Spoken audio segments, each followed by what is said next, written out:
पिछले सेशन में ज्ञान के बारे में हमने जाना था और ये भी जाना था कि अगर मिथ्या और सम्यक को छोड़ दिया जाए तो ज्ञान 5 प्रकार के होते हैं, यानी ज्ञान की 5 पर्याय होती हैं। कौन कौन सी? कि मति ज्ञान, श्रुति ज्ञान, अवधि ज्ञान, मनपर्याय ज्ञान और केवल ज्ञान।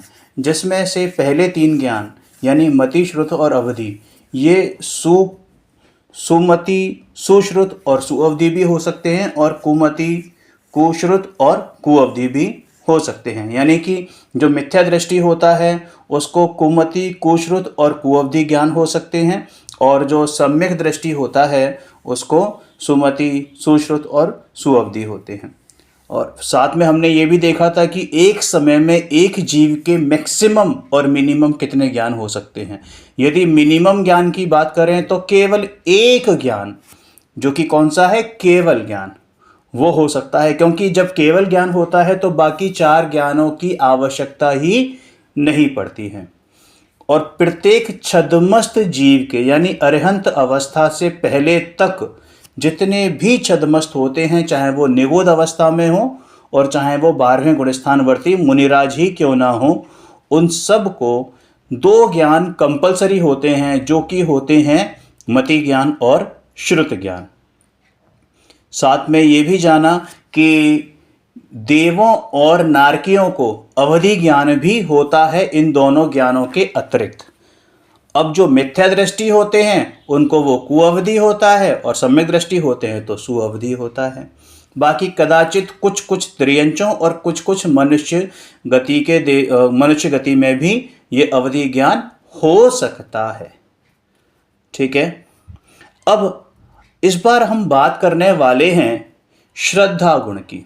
अभी तक हमने ज्ञान गुण के बारे में देखा था, अब हम श्रद्धा गुण की बात करेंगे। और श्रद्धा गुण की मूलतः केवल 2 पर्याय ही होती हैं, सम्यक और मिथ्यात्व, जिसको हम मिथ्या दर्शन कहते हैं यानी मिथ्यात्व पर्याय, और सम्यक की पर्याय होती है सम्यक दर्शन। ठीक है, ये दर्शनोपयोग से भिन्न है ना। ये श्रद्धा गुण का परिणमन है, जिसको हम दर्शन भी कह देते हैं।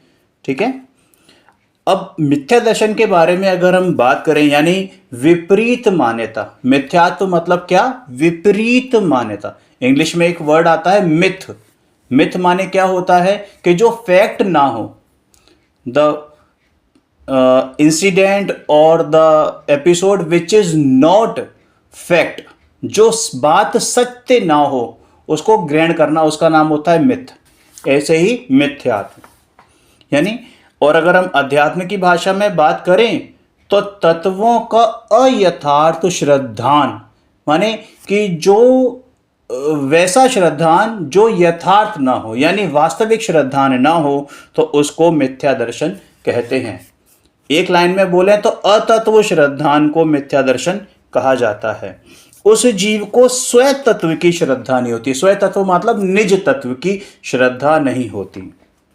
ठीक है, जीव आदि 7 तत्वों के बारे में उसकी कैसी श्रद्धा होती है? विपरीत श्रद्धा होती है। हो सकता है कि वो जीव 7 तत्वों के बारे में बहुत जानता हो, लेकिन श्रद्धा विपरीत होने के कारण वो मिथ्या दृष्टि हो जाता है। कैसा होता है मिथ्या दृष्टि? जिसको देह में आत्मबुद्धि होती है, देह यानी कि शरीर में आत्मबुद्धि होती है कि ये शरीर मेरा है, मैं शरीर का करता हूं, यह शरीर ही मैं हूं, यह मैं ही शरीर हूं। ठीक है, राग द्वेष भावों में क्या होता है? कर्ता भोक्तापना होता है। पर पदार्थों में ममत्व बुद्धि होती है, अपनापन होता है, स्वामित्व बुद्धि होती है। जो पुण्य को भला और पाप को बुरा मानता हो, जबकि कायदे में क्या है कि पुण्य और पाप दोनों ही हेय हैं, हेय कोटि के हैं। मतलब उनमें ऐसा भेद है ही नहीं कि कोई भला हो या कोई बुरा हो। किस अपेक्षा से? आत्म कल्याण की अपेक्षा से। यहां पर लौकिक सुख, लौकिक आनंद की बात नहीं है ना। आपका पुण्य बड़ा होगा तो आपको हो सकता है देवगति मिलेगी, लेकिन वो भी मात्र संसार का ही कारण है, बंध का ही कारण है, सोने की बेड़ी और लोहे की बेड़ी के समान। इसलिए जो जीव पुण्य को भला और पाप को बुरा मानता है या जानता है वह मिथ्या दृष्टि होता है। क्लियर है? अब ये मिथ्या दर्शन कैसा होता है कि प्रत्येक जीव जिसको एक बार भी अनुभव नहीं हुआ है, ठीक है ना, वो अनादि मिथ्या दृष्टि होता है। ठीक है। अब मिथ्या दर्शन में भी दो प्रकार हैं। कौन कौन से? ग्रहित और अग्रहित। अब चूंकि ये कक्षा बेसिक्स के लिए है, यानी बेसिक वाले स्टूडेंट्स के लिए है, जो उसको बहुत कहना चाहिए प्रारंभ से पढ़ रहे हैं, है ना, जिनका बहुत ज़्यादा स्वाध्याय नहीं है, तो उनको हम उसी भाषा में समझाने का प्रयास कर रहे हैं। वो समझें तो उनकी योग्यता है। देखिए, जो अग्रहित मिथ्यात्व होता है वो जन्म से रहता है। जन्म से कहना भी बल्कि बहुत स्थूल भाषा है, मोटे मोटे तौर पर है। अदरवाइज ये अनादि से चलता आ रहा वो अग्रहित मिथ्यात्व ही है। कैसा है? अनादि से जो चलता आ रहा है वो अग्रहित मिथ्यात्व है, निगोध से लेके अभी तक। ठीक है, जिसको सम्यक दर्शन की प्राप्ति नहीं हुई है वो अग्रहित मिथ्या दृष्टि है। और ग्रहित मिथ्या दृष्टि क्या होता है? जो कुदेव, कुगुरु, कुशास्त्र, कुधर्म के सेवन से मिथ्यात्व का पोषक करता है और नई नई मिथ्या कल्पनाओं की श्रद्धा उत्पन्न करता है, या नई नई मिथ्या, जिसके अंदर नई नई मिथ्या कल्पनाओं की श्रद्धा उत्पन्न होती है। किसी के उपदेश से या कहीं कुछ पढ़ लिया, किसी ने कुछ बोल दिया वैसा ही मान लिया, तो उसे कहते हैं ग्रहित मिथ्या दर्शन। ठीक है। अब ये जो ग्रहित मिथ्या दर्शन है ना, इसमें सिर्फ ये नहीं कि आप कुदेव, कुगुरु, कुशास्त्र, कुधर्म की ही सेवा कर रहे हो।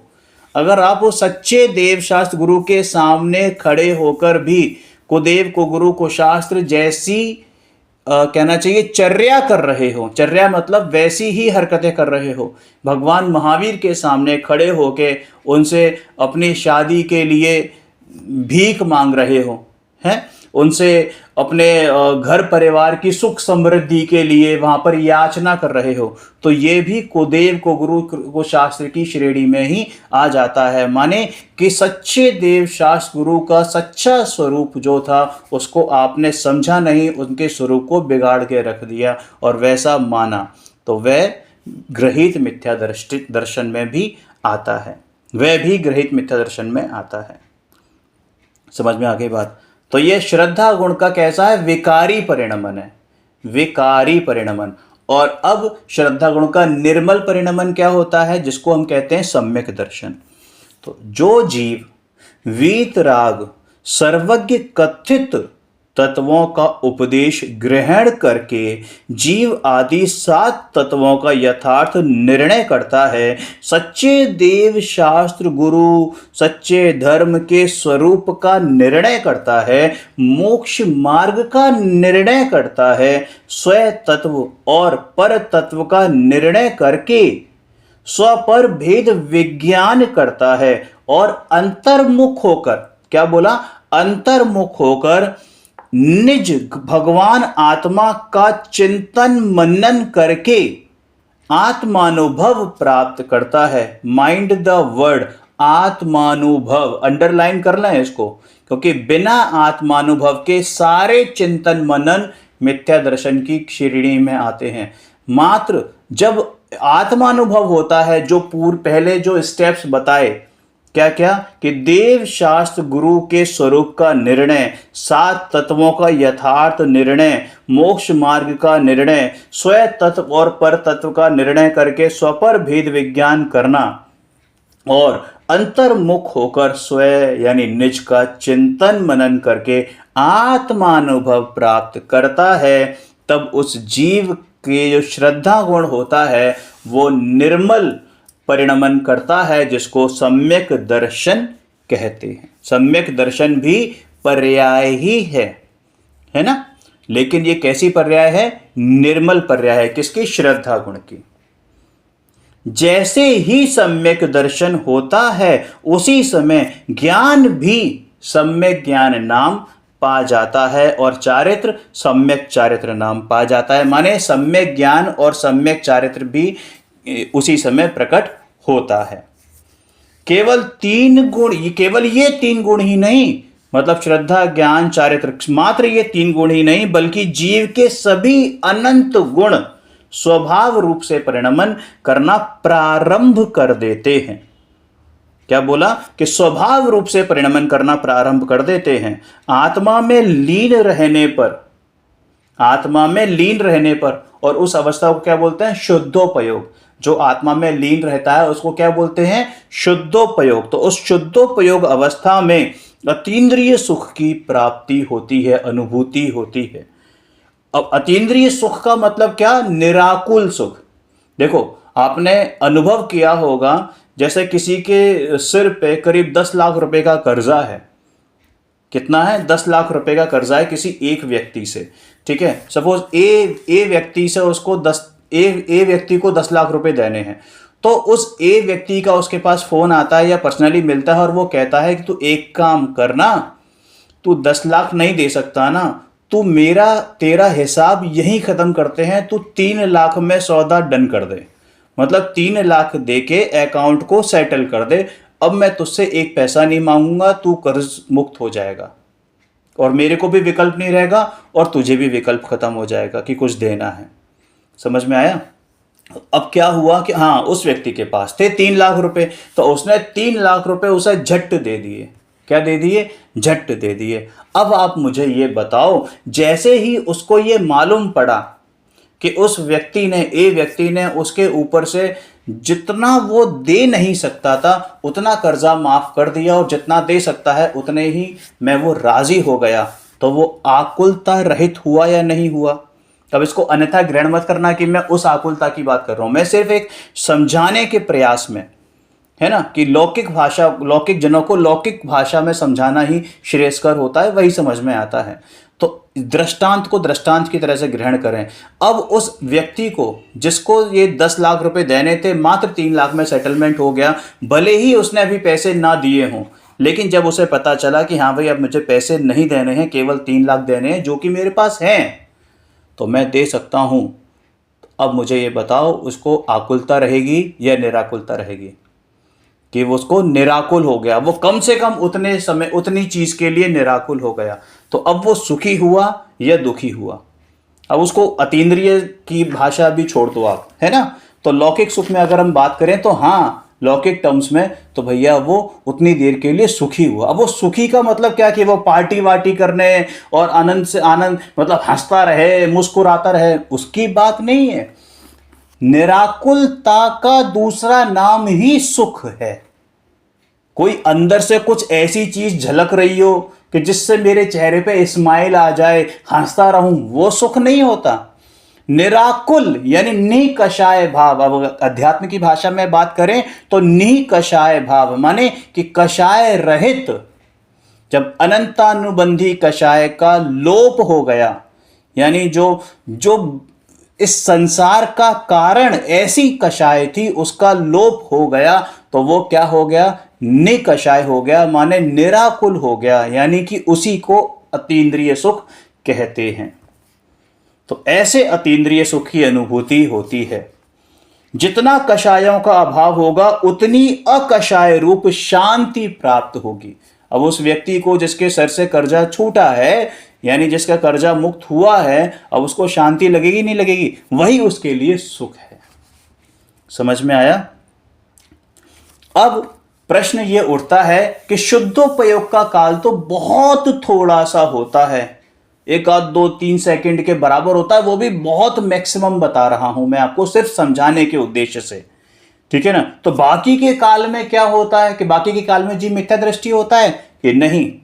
देखो, शुद्धोपयोग में से जब ये जीव निकलता है तो उसके पास 2 रास्ते हैं, या तो वो शुभोपयोग में जाएगा या अशुभोपयोग में जाएगा, ठीक है ना। लेकिन अगर इन दोनों में भी जाता है, इन दोनों में भी अगर जाता है लेकिन शुद्धोपयोग के बाद जाता है, तब भी उसकी श्रद्धा सम्यक रहती है। उसका टाइम फ्रेम है, बार बार उसको वो शुद्धोपयोग में जाएगा एक पर्टिकुलर टाइम फ्रेम के बाद, ठीक है, नहीं तो वो वापस से मिथ्या दृष्टि हो सकता है अगर उस पर्टिकुलर टाइम फ्रेम के अंदर उसको शुद्धोपयोग नहीं हुआ तो। ठीक है, उस बारे में हम बाद में बात करेंगे। ठीक है, लेकिन फिलहाल अभी क्या समझना है हमको कि जो जीव एक बार शुद्धोपयोग में गया, वापस वो शुद्धोपयोग से बाहर आता है, तो भले ही वो शुभोपयोग में जाए या अशुभोपयोग में जाए। रामचंद्र जी लड़ाई लड़ रहे हैं, शुभोपयोग में है अशुभोपयोग में है, दोनों में हो सकते हैं, लेकिन उस काल में शुद्धोपयोग में नहीं है, फिर भी वो सम्यक दृष्टि है। क्यों? क्योंकि उनकी श्रद्धा दृढ़ है, उनकी श्रद्धा दृढ़ है। श्रद्धा की सम्यक दर्शन पर्याय चालू ही है। वो सीता जी के लिए रो रहे हैं, वो लक्ष्मण की लाश को अपने कंधे पर ढो रहे हैं, लेकिन फिर भी उनकी श्रद्धा दृढ़ है, अनंतानुबंधी श्रद्धा, वो अनंतानुबंधी कषाय का उनको अभाव है उस काल में भी। ठीक है, और जो यही सम्यक दृष्टि जीव जब बार बार शुद्धोपयोग में जाता है तो उसकी श्रद्धा कैसी होती है? और दृढ़ और दृढ़ और सुदृढ़ होती चली जाती है। और एक बात बताएं, एक सम्यक दृष्टि जीव की श्रद्धा और एक अरिहंत और सिद्ध परमेष्टि की श्रद्धा, दोनों की श्रद्धा में कोई अंतर नहीं होता, कोई अंतर नहीं होता। समझ में आया? अब कदाचित कभी कोई जीव सम्यक दर्शन छोड़कर मिथ्या दर्शन प्राप्त कर भी ले, तो पुनः दोबारा पुरुषार्थ से वो सम्यक्त को वापस प्राप्त कर सकता है।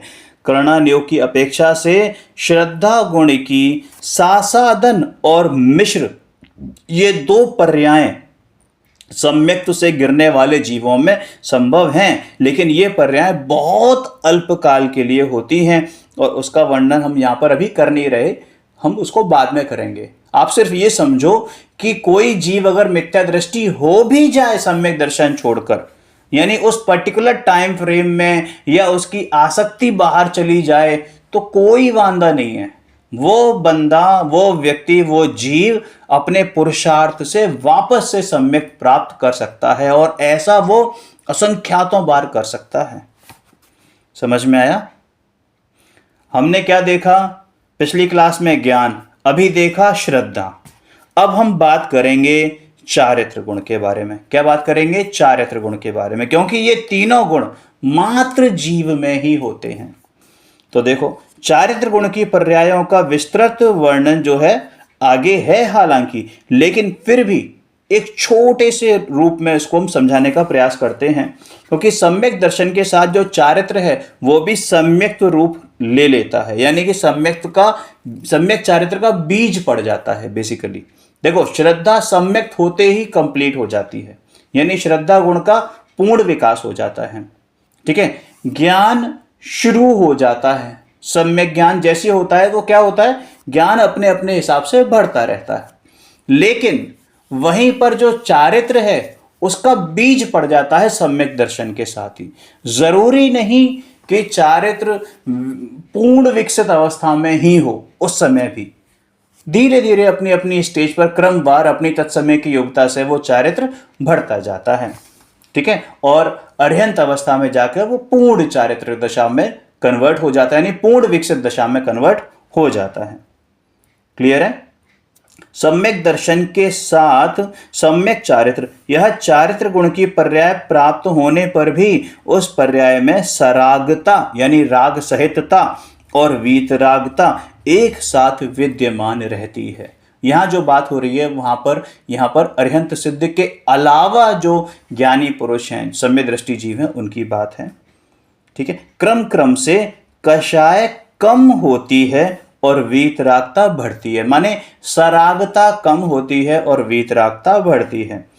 जैसे ही कषाय पूर्णतः नष्ट होती है और पूर्ण वीतरागता प्राप्त होती है, उसके पश्चात ही जो ज्ञान है उसकी मति श्रुत ज्ञान की पर्याय का अभाव होता है और केवल ज्ञान पर्याय उत्पन्न होती है, प्रकट होती है। क्लियर है? अब ये केवल ज्ञान जो पर्याय है वो श्रद्धा गुण के कारण से उत्पन्न हुई हो ऐसा नहीं समझना। हमने अगुरु लघुत्व में क्या समझा था कि एक गुण दूसरे गुण रूप नहीं होता, माने एक गुण दूसरे गुण का कार्य नहीं करता, लेकिन चूंकि सब साथ रहते हैं, सारे गुण अपने अपने में विद्यमान हैं, ठीक है ना, हर गुण अपना अपना कार्य कर रहा है ना, और उन गुणों में आपस में निमित्त नैमित्तिक संबंध हम कह सकते हैं, ठीक है। तो जैसे ही श्रद्धा गुण निर्मल होता है उसी समय श्रद्धा गुण के कारण नहीं, लेकिन ऐसा योग नियोग संबंध है, ऐसा संयोग है कि जैसे ही श्रद्धा गुण निर्मल होता है, आपका ज्ञान गुण और चारित्र गुण और बाकी अनंत गुण भी अपने स्वभाव रूप से परिणमन करना प्रारंभ कर देते हैं। ये हमने अभी पढ़ा है, समझ में आया। अब ज्ञान, दर्शन, श्रद्धा, ठीक है, और चारित्र के समान सुख और वीर्य, ये भी जीव के विशेष गुण हैं। क्या है? सुख और वीर्य भी जीव के विशेष गुण हैं। सुख गुण की अतीन्द्रिय सुख, सुख गुण का जो स्वभाव पर्याय कौन सी है? अतीन्द्रिय सुख, ये स्वभाव पर्याय है। लेकिन हम जिसे सुख मानते हैं ना, बेसिकली वो सारा का सारा कैसा? इंद्रिय जनित सुख है। और बेसिकली ये सुख भी सुख नहीं है, दुख ही है। इसको हम सुखाभास को सुख मान लेते हैं। तो बेसिकली ये सुख गुण की वैभाविक पर्याय हैं। वैभाविक मतलब विकारी पर्याय हैं, ठीक है। जिस समय अनुभूति होती है उस समय अतीन्द्रिय ज्ञान और अतीन्द्रिय सुख प्रकट होता है। जितनी आत्म स्थिरता यानी कि आत्मानुभूति या आत्मानुभव का समय यानी शुद्धोपयोग बढ़ता जाएगा, उतना अधिक सुख प्रकट होगा, उतना अधिक सुख होगा। क्लियर है? पूर्ण वीतरागता के साथ पूर्ण सुख की प्राप्ति होती है। तभी तो भगवान को कहते हैं कि अनंत सुख वाला। अनंत चतुष्टय होते हैं ना केवली भगवान के, अरिहंत और सिद्ध के अनंत चतुष्टय कौन कौन से होते हैं? कि अनंत ज्ञान, अनंत दर्शन, अनंत बोलो अनंत सुख और अनंत वीर्य। वेरी गुड, ठीक है ना। तो ऐसे ही जब आत्म स्थिरता कंप्लीट, मतलब अब वो बाहर निकलेंगे ही नहीं अपने आप में से, तो वो अवस्था क्या कहलाती है? वो अवस्था पूर्ण वीतराग अवस्था कहलाती है, ठीक है। और उसी समय ज्ञान की निर्मल पर्याय नहीं, स्वाभाविक पर्याय कौन सी हो जाती है? केवल ज्ञान हो जाती है। चारित्र की कौन सी हो जाती है? यथाख्यात चारित्र हो जाता है। श्रद्धा गुण तो पहले भी रहता है, ठीक है। और दर्शन गुण की क्या हो जाती है? केवल दर्शन हो जाती है। ऐसे ही वीर्य कौन सा होता है? कि अनंत वीर्य उत्पन्न होता है। वीर्य का मतलब क्या होता है? बल, शक्ति, ताकत। ये शरीर वाला बल नहीं, ये दिमाग वाला बल भी नहीं, ये अंदर आत्मा का गुण है वीर्य गुण। ये शरीर का बल कि हम जो है प्रोटीन पाउडर खा के और शरीर का बल बढ़ा रहे हैं, जिम जा रहे हैं, ये कर रहे हैं, या दिमागी कसरत करके दिमाग को स्ट्रांग कर रहे हैं, वो वाला बल नहीं है ये वीर्य गुण आत्मा की पर्याय है, आत्मा का गुण है, ठीक है। और वीर्य गुण की इस पर्याय का नाम है पुरुषार्थ। क्या नाम है? पुरुषार्थ। अब अगर पुरुषार्थ की डेफिनेशन को समझें, उसके वर्ड का भाव समझें, तो आपको समझ में आएगा कि पुरुष प्लस अर्थ, पुरुष का मतलब होता है आत्मा, यानी अपने आत्मा के हेतु जो भी कार्य करना है वो पुरुषार्थ है। पर्याय में स्वभाव की रचना करना, यह वीर्य गुण का कार्य है। पर्याय में स्वभाव की रचना करना, यह वीर्य गुण का कार्य है। मोक्ष की ओर ले जाने वाला ही सच्चा पुरुषार्थ है। समझ में आया? क्योंकि जब पर्याय स्वाभाविक होंगी तभी मोक्ष मार्ग की प्राप्ति हो सकती है। हम लौकिक में जिसे पुरुषार्थ कहते हैं ना, कि खूब पुरुषार्थ करो, खूब पढ़ाई करो, हैं, खूब मेहनत करो, वो पुरुषार्थ समझते हैं। वो पुरुषार्थ है ही नहीं, क्योंकि वो पुरुष के अर्थ यानी पुरुष के हेतु कार्य किया ही नहीं गया है ना। ये सब तो विभाविक पर्याय हैं उस वीर्य गुण की, क्योंकि उससे संसार का ही पोषण होता है। और वैभाविक पर्याय भी क्या कहें, वो तो जड़ का परिणमन है, वो आत्मा की पर्याय है ही नहीं। ये जो मेहनत करते हैं हम, या जो पढ़ाई लिखाई करते हैं, लौकिक पढ़ाई करते हैं, ये आत्मा का कार्य नहीं है। लेकिन इनमें ये बुद्धि, कर्ता बुद्धि वगैरह, ये वैभाविक पर्याय हैं। अरे आत्मा का स्वभाव तो अनादि से वैसा ही कायम है, परंतु उस स्वभाव का निर्णय करना, दृष्टि को उस ओर ले जाना, स्वभाव की श्रद्धा करना, स्वभाव में स्थिर होना, ये सब कार्य किसका है? वीर गुण का कार्य है, और इसी को पुरुषार्थ कहते हैं। अब एक शक्ति रहती है जिसका नाम है क्रियावती शक्ति। ये जीव और पुद्गल दोनों में होती है, ठीक है। उसकी गति रूप और स्थिति रूप ऐसी दो पर्याय हैं क्रियावती शक्ति की, यानी कि चलना और रुकना। जीव का गमन करना या स्थिर रहना, यह जीव की क्रियावती शक्ति का कार्य है, और ऐसे ही पुद्गल का गमन करना और पुद्गल का स्थिर रहना, ये पुद्गल की क्रियावती शक्ति का कार्य है। ये क्रियावती शक्ति मात्र इन दो द्रव्यों में ही होती है, जीव और पुद्गल में। बाकी चार द्रव्यों में ये नहीं होती है, तो इनको हम जीव और पुद्गल के विशेष गुण भी कह देते हैं। क्लियर है? इसको हम कैसे समझ सकते हैं कि जैसे जब शरीर गमन कर रहा है, मतलब जब शरीर में आत्मा है, मैं जैसे मैं है ना, तो मैं और मेरे ऊपर क्या है? शरीर। तो मैं और शरीर दोनों साथ साथ गमन कर रहे हैं ना। तो ये कैसे गमन कर रहे हैं कि मेरी क्रिया, मैं गमन कर रहा हूं मेरी क्रियावती शक्ति के कारण, और शरीर चल रहा है उसकी अपनी, उसके परमाणुओं के अंदर जो क्रियावती शक्ति है उसके कारण। जीव और शरीर इनका एक ही काल में परिणमन होता है, तब जीव को ऐसी भ्रांति, ऐसी गलतफहमी होती है कि शरीर का हलन चलन जो हो रहा है, जो क्रियाएं कर रहा हूं, ये हाथ उठाना, ये बोलना, ये सोचना, सब मैं ही कर रहा हूं। समझ में आया? तो अब आपको बहुत सारी चीजें आपको क्लियर हो गई होंगी कि कौन सी पर्याय पुद्गल की हैं, कौन सी जीव की हैं, माने कि कौन सी पर्याय मेरी हैं, है ना। और सब में आपको लक्षणों के हिसाब से कि कौन से जीव का कौन सा लक्षण है, पुद्गल का कौन सा लक्षण है, तो लक्षण से चूंकि लक्ष्य की पहचान होती है, तो ये जितने भी गुण हैं ये सब क्या हैं? लक्षण हैं। जो आज हमने पढ़े, जो पिछली क्लास में पढ़े थे, ये जीव के लक्षण हैं जो जीव को अन्य द्रव्यों से भिन्न करते हैं। हमारा प्रयोजन क्या है? कि अपने को पहचानना, यही हमारा प्रयोजन है। और ये विशेष गुणों का ये अभ्यास हमारे लिए इस बात को समझने में बहुत कार्यकारी रहेगा कि जब मैं ये जानूं कि मेरा प्रयोजन क्या है। क्लियर है? बाकी की नेक्स्ट क्लास में। तब तक के लिए ओम नमः सिद्धेभ्य।